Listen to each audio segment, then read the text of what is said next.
All rise. Court is now in session. The Honorable Judge Smith presiding. Good afternoon, everyone. Please be seated. Thank you.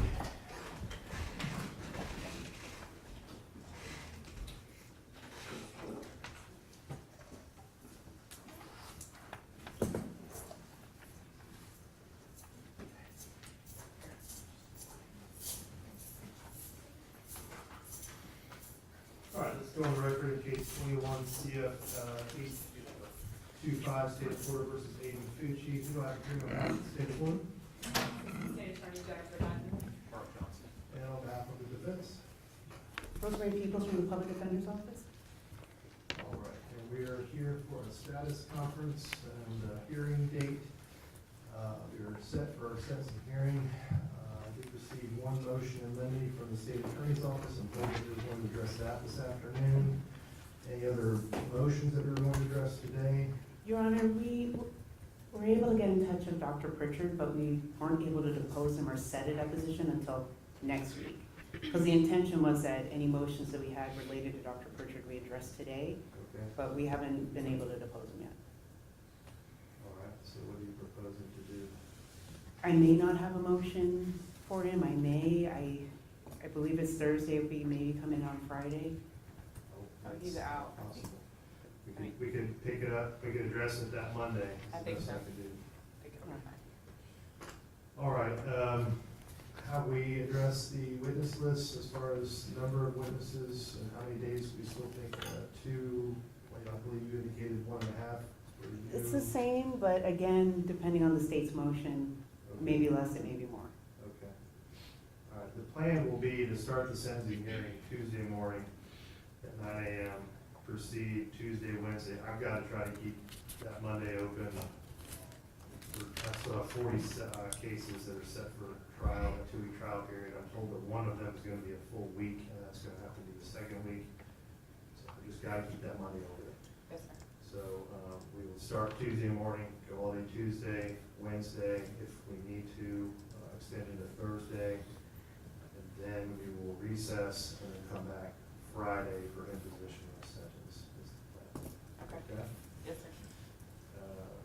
All right, let's address the state's motion in limine. Did you receive a copy of this, counsel? Yes, Your Honor. All right, prepared to argue it today? Yes, Your Honor. All right, very well. We'll hear from you, Ms. Dunn. Yes, Your Honor, as the motion states that we had an opportunity to depose new witnesses that were listed by the defense. And on Friday, we deposed a member of the Department of Juvenile Justice, who was a probation officer who had been making monthly visits pretty regularly to the defendant, and he would gather information. Mostly it wasn't about his case, it was to check on his health, his status, how he's doing in jail, and keep track of that for the Department of Juvenile Justice.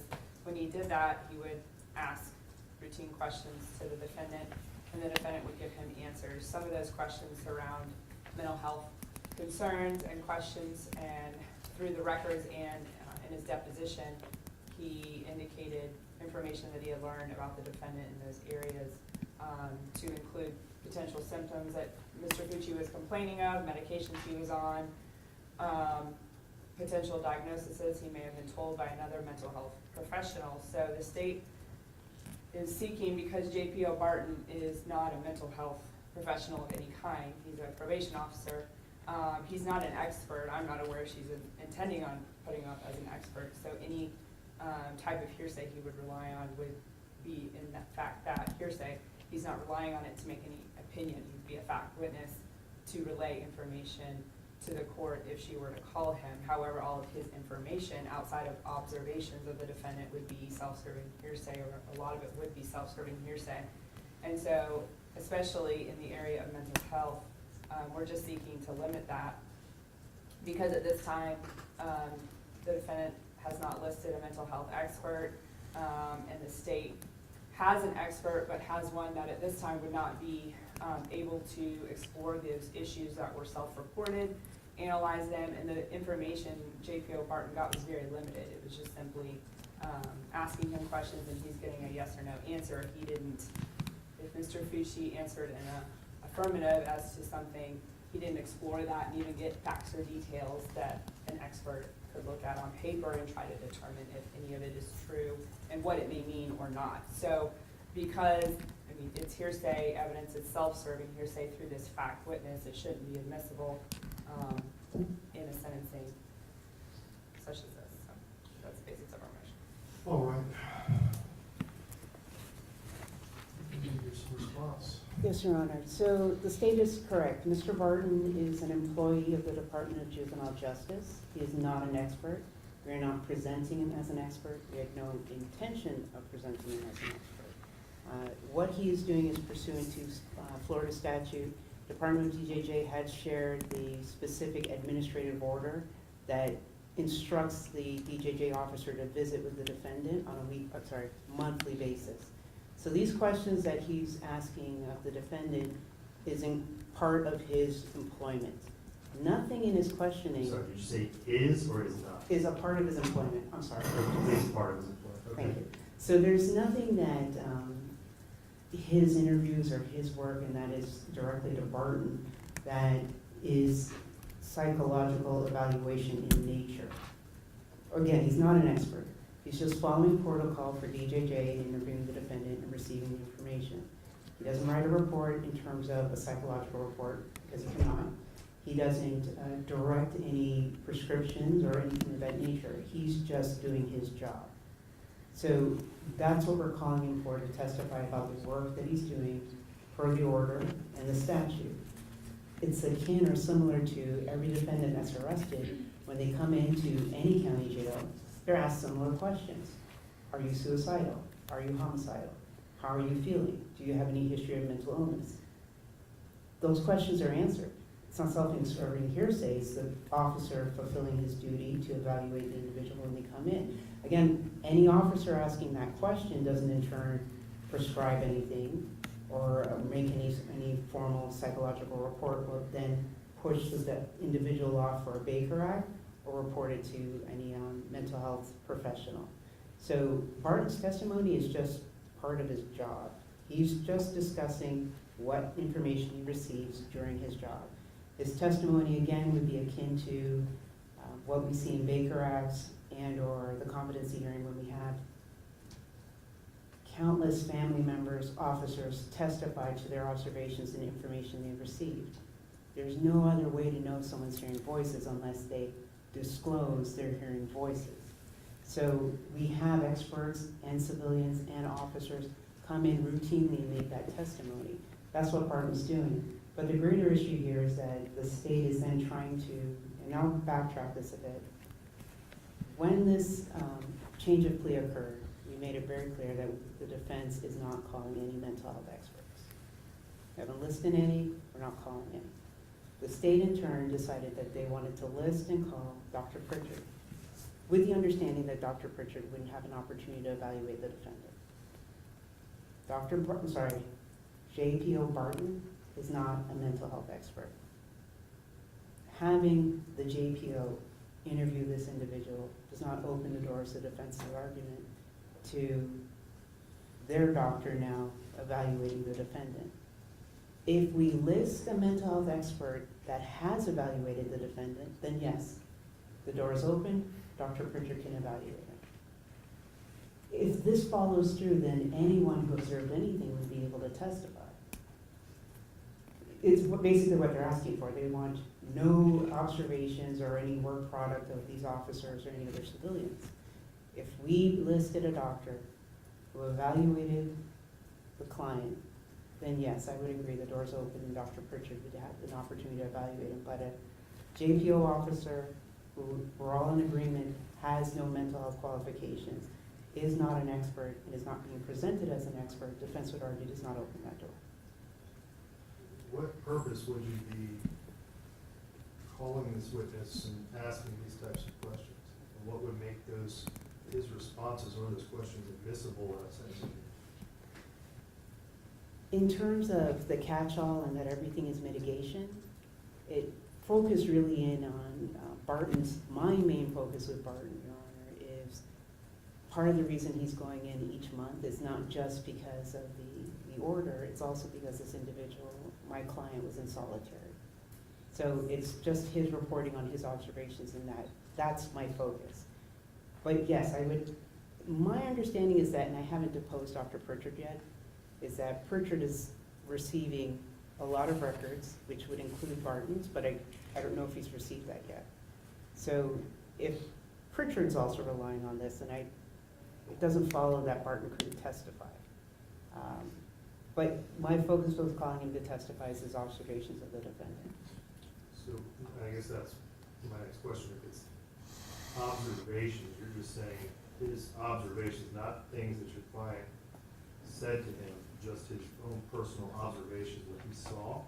I don't think that's what they're trying to, I think they're in agreement that you could make those, have him testify to those things. I think what she argued was anything related to symptoms or medications or diagnoses that must have come from not his own observations, but came from hearsay or statements that were made to him about those matters. So I think that's the difference, and that's the nuance. So I just want to hear from you, if that's your intention. Obviously, we need to delve into that a little bit more. If it's simply, you're just calling him to say, I was there, I observed him, here were my observations, without relaying things that were said to him, I think that's fair game. Most unquestionably, that's fair game. But if it's going to be more, then I need to hear some more arguments as to why anything else would be admissible. And I guess, and I don't mean to cut you off, but part of this may be, and I don't know, I mean, perhaps if Dr. Pritchard is called, and he testifies to certain things, then perhaps this witness, it may open the door to some of the things that have been said to him. I can see potentially how that might happen, but as far as just you calling him to testify to his own personal observations, I think unquestionably that would be fine. But if you're going to take it to the next level of his things he's going to testify to diagnoses or medications that he's been taking, or his description of symptoms that he's experiencing, I think that's a whole other matter. So is the court then indicating that if Barton's testimony doesn't include, it's kind of hard to parse this through, because the majority of his interview is going to be based on information he received from the defendant. Okay, so, and that's what I'm asking you, is that what you intend to call him and have him, and question him about and have him testify about? My focus is his observations, but yes, to be clear, I do want to ask him, did my client reveal to you that he's hearing voices? Because over the year that he'd seen him, that indication was made. And that questioning wasn't questioning in the form of a psychological evaluation. That questioning was in following the mandates under the Florida statute. I do have a copy of it. I'm not concerned about why he was there or why he was asking those questions. That's all fine. The question is it admissible in court during a sentencing hearing? I don't have any question as to why he was there or why he was asking the questions. The question becomes, if you're going to attempt to bring this testimony forward, they're saying it's hearsay, it's inadmissible, and so I need to either hear from you as to why it would be admissible in a sentencing hearing, or if your plan is to just have it testify to just observation, then I think that's fair game. Yes, Your Honor, but in this instance, hearsay is admissible at a sentencing hearing, but this particular form of hearsay is in relation to the work product of this officer. Barton is there under not a court order, but they're under a mandate to interview the defendant and ask these specific questions. And to even fill that in is that this was questioning that was without counsel's notice and without counsel present. So the candor is there also. And we haven't put forward an insanity defense that this would be self-serving for, nor have we put forward, to say that it's self-serving, Your Honor. It's a sentencing hearing, it's hearsay where hearsay is permissible, and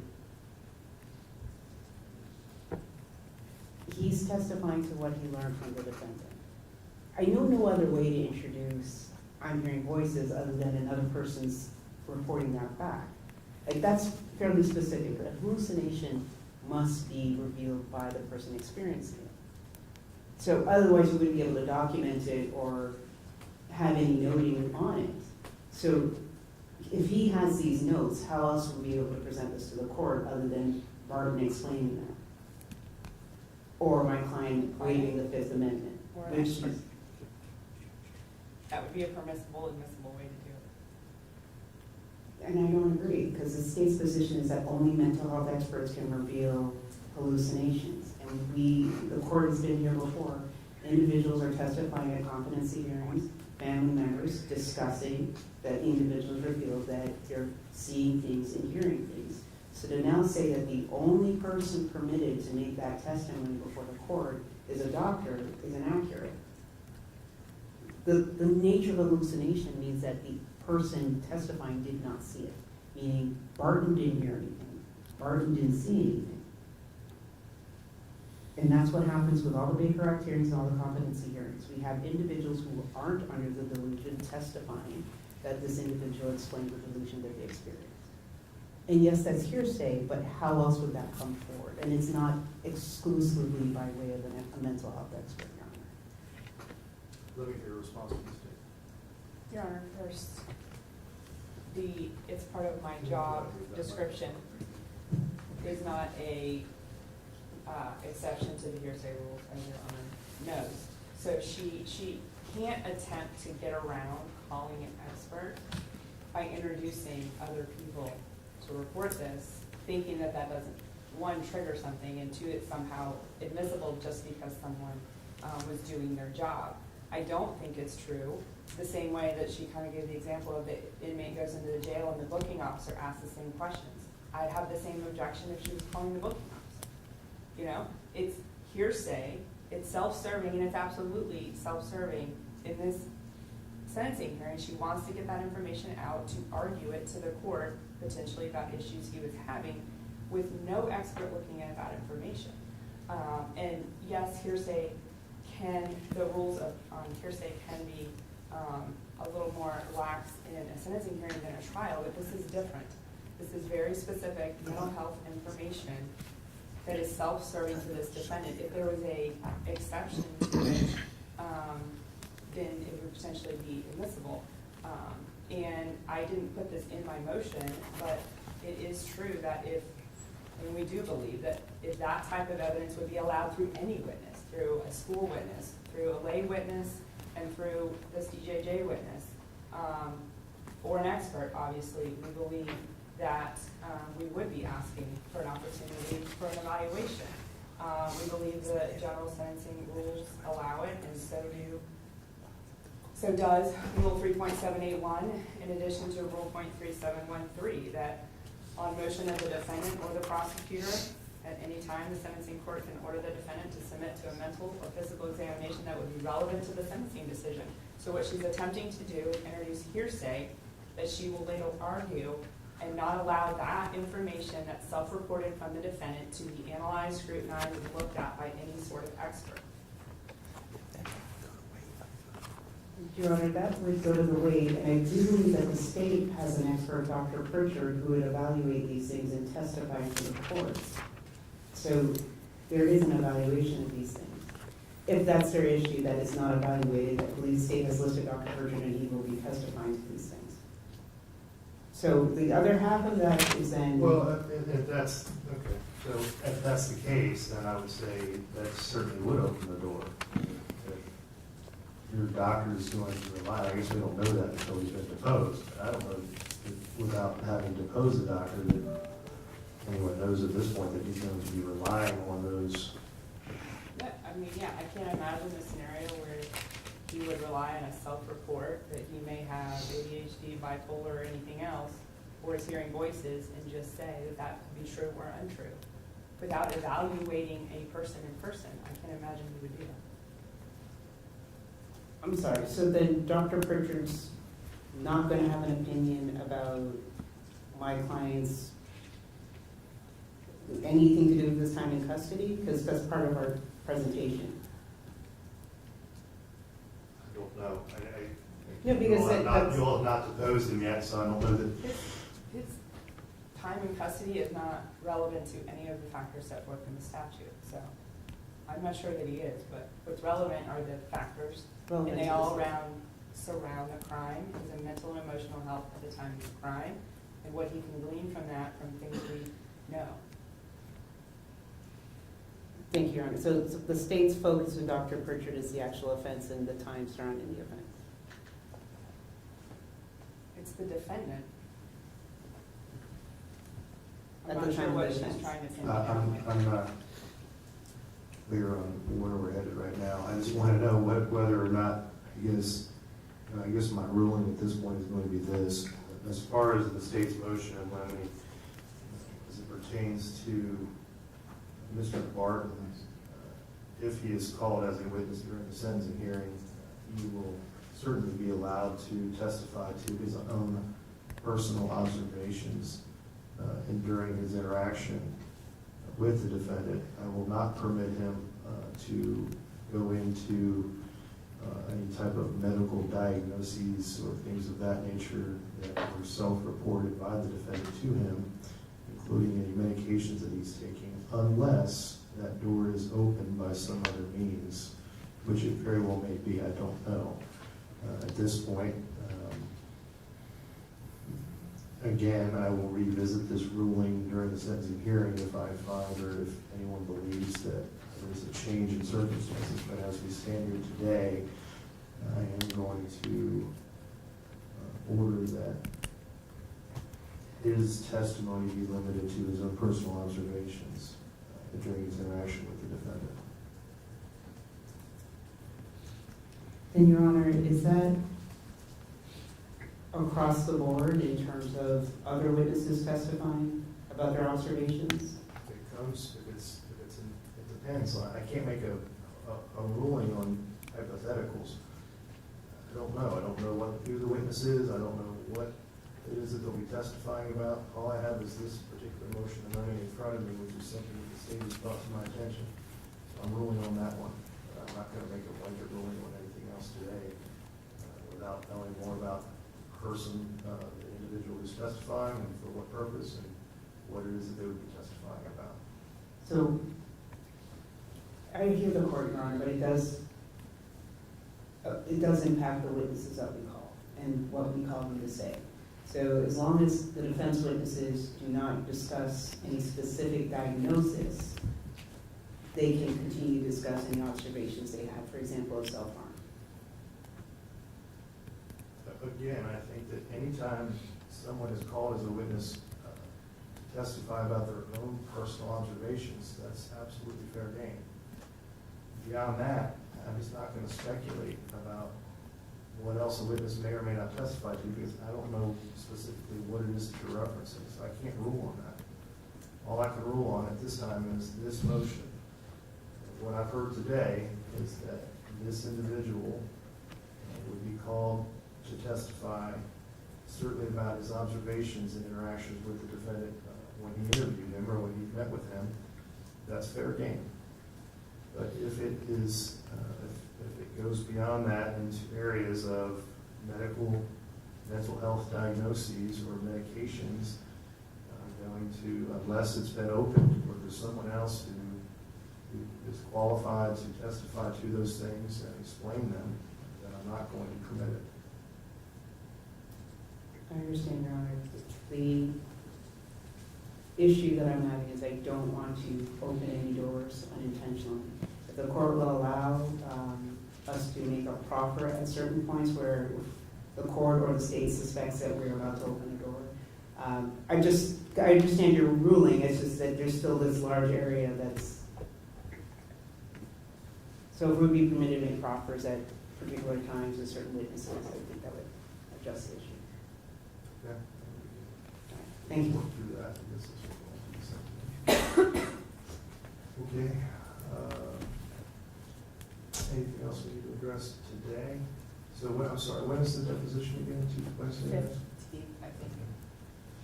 So just let my judicial assistant know if it's going to be necessary on Monday to have some time after you've done the deposition. You'll reach out and then we'll find some time during that day. figure out. I'll know more about jury selections tomorrow. Again, my thought is I'm gonna have to get some help with some other trials, and so I'm gonna most likely be tied up that Monday trying to get some helping with jury selections. But I will certainly, I'll set aside time for y'all if you need it on Monday. But otherwise, let's plan on reconvening. Y'all can be here by 8:45 on Tuesday. We'll try to get started by 9 o'clock on Tuesday to begin the sentencing hearing. And then again, that will go all day Tuesday and Wednesday, and then if we needed, we can go into Thursday. And my plan again would be to recess, allow me some time to consider everything that's been presented, and then I will leave on Friday, the post sentence on Friday. Okay? Yes, sir. All right, thank you all. Thank you. Court is adjourned.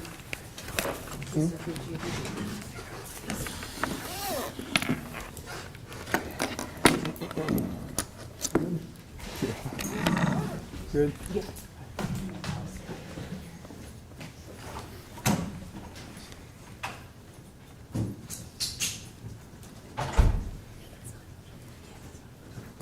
Have to say.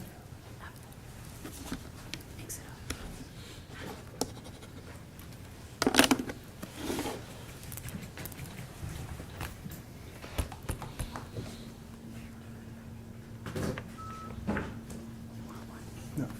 Give it to you. Copy. You want a copy? No, it's just gonna say what happened today. Will they let him keep it? Yeah. It's gonna say Tuesday. Yeah, it'll say Tuesday. Right. 21st? Yeah, Tuesday's the 21st. Yeah, 23rd. I thought it was 22nd. Yeah, 21st. Yeah, Wednesday, maybe. You can't read it?